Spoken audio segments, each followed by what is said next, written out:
Araw sa inyo mga bay, welcome back ulit sa ating channel And sa video ito, pag-uusapan natin ngayon itong si Chris McCullough mga bay Kasi after nga nung Game 7 kahapon, okay, maraming nagsasabi na parang binenta na naman ni CMAC yung Game 7 kahapon.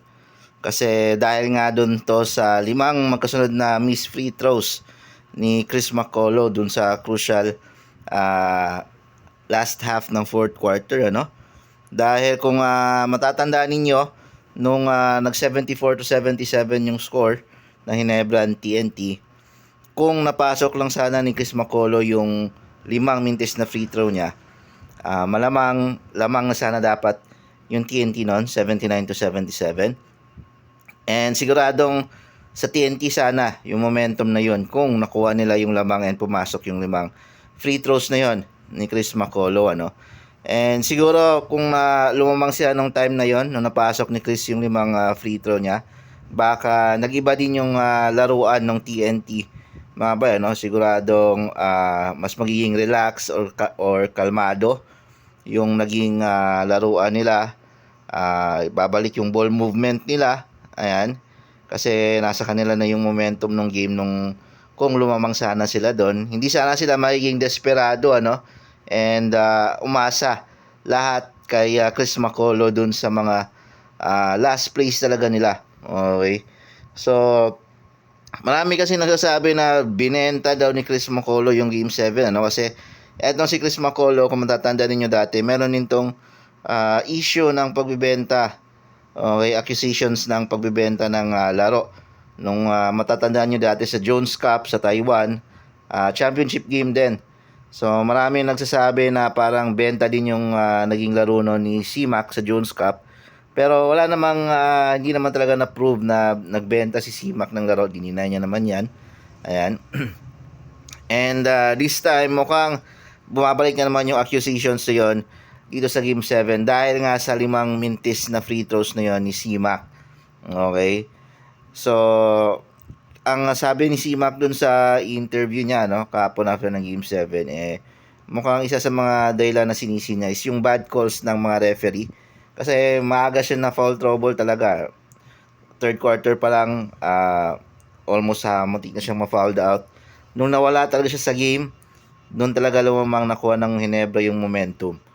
So, yung limang mintis na free throw na yon, hindi maisipan ng tao na parang imposible na magbintes, okay, ng limang sunod na free throws yung isang basketball player mga ba kasi isipin mo kung tatlong mintis siguro yan pwede pa, pero yung limang mintis talagang mapapaisip yung mga tao na ano ba to, sadya ba talaga ni Chris McCullough yung pagmintis niya ng free throw? Kasi parang napaka-imposible talaga na makapagmintis ka ng limang free throw ng sabay-sabay Ayan. So hindi mo maiwasan sa mga tao, especially sa mga TNT fans, na mapaisip na nagbenta ba, binenta or sinadya ba ni Chris McCullough na imintis yung mga free throws na yon. So kung TNT fan ka, sobrang manghinayang ka doon sa limang free throws na yon. Kasi pang parang game changer sana yon kasi makakuha nila yung lamang kung napasok lahat yon ni CMAC. Pero personal opinion ko, I think hindi naman siguro binenta ni CMAC yung laro kahapon kontra sa Ginebra. Kasi in fact kung nakasubaybay ka talaga sa playoff run nitong TNT with CMAC, semis pa lang madalas na talaga magbintes ng free throw itong si Chris McCullough. In fact medyo mababa nga yung kanyang free throw percentage between semis and sa finals. Kahit hindi sa game 7 ng mga nakaraang games nila, kahit nung game 6 ang dami din niyang minintis na free throw kung saan umiscore siya ng 53 points.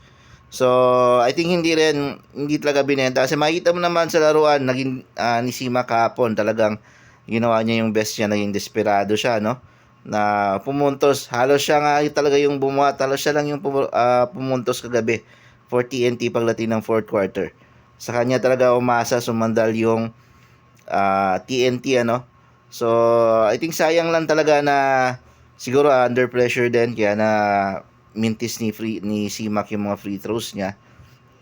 Pero I think hindi naman makikita mo lang sa effort na Habe na sinubukan niya talagang buhatin.